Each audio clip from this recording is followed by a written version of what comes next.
ఆయన ఎంత గొప్పగా గేమ్ ఆడగలిగే కెపాసిటీ ఉన్న ఆడలేకున్నాడు కదా, ఇది చిన్న బాధేస్తుంది. బ్రో కామనర్స్లో మాస్క్ మ్యాన్ గేమ్ ప్లే ఎలా ఉంది? అండ్ మొన్న నామినేషన్స్లో కూడా 1 వర్సెస్ అన్నట్టు ఆల్ అన్నట్టుగా పాయింట్స్ చాలా బాగా పెట్టాడు కదా, ఎలా అనిపించింది? మెయిన్గా హరీష్ గారి గురించి ఒక డిసప్పాయింట్మెంట్ ఉంది అందరికీ. తనలో తాను మాట్లాడుకోవాలంటే ఇంట్లో ఉంటే సరిపోతుంది.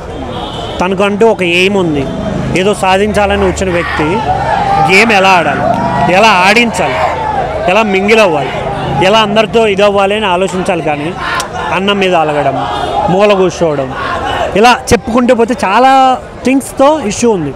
జనాలు కూడా ఏంటి అంటే 1 or 2 times సింపతి చూపిస్తారేమో, థర్డ్ టైం యాప్ ఏంటి వీడు గేమ్ ఆడట్లేడు ఎందుకు పెట్టాలి అనే థాట్ అయితే అందరికీ వస్తుంది.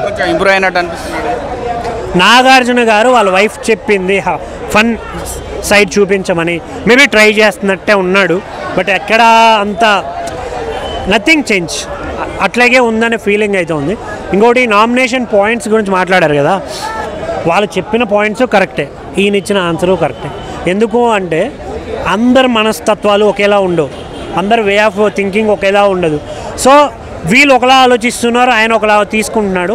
సో అది ఎప్పుడు కుదురుతుందంటే మాట్లాడడం, కమ్యూనికేషన్, అది ఎప్పుడైతే పెరుగుద్దో అప్పుడే ఆయన ఇంప్రూవ్ అవుతాడు. కానీ ఒక చిన్న బాధ అయితే ఉందన్న హరీష్ గారి గురించి. ఆయన ఎంత గొప్పగా గేమ్ ఆడగలిగే కెపాసిటీ ఉన్న ఆడలేకున్నాడు కదా, ఇది చిన్న బాధేస్తుంది. బట్ ఒక కామనర్గా వెళ్ళిన వ్యక్తి కప్పుతో బయటకు వస్తే బయట ఉన్న కొన్ని లక్షల మంది ఇన్స్పైర్ అవుతారు. సో ఖచ్చితంగా ఒక కామనర్ సెలబ్ కావచ్చు, కామనర్గా వెళ్ళి సెలబ్ అయిన వాళ్ళే లోపల ఉన్నారు మోస్ట్లీ.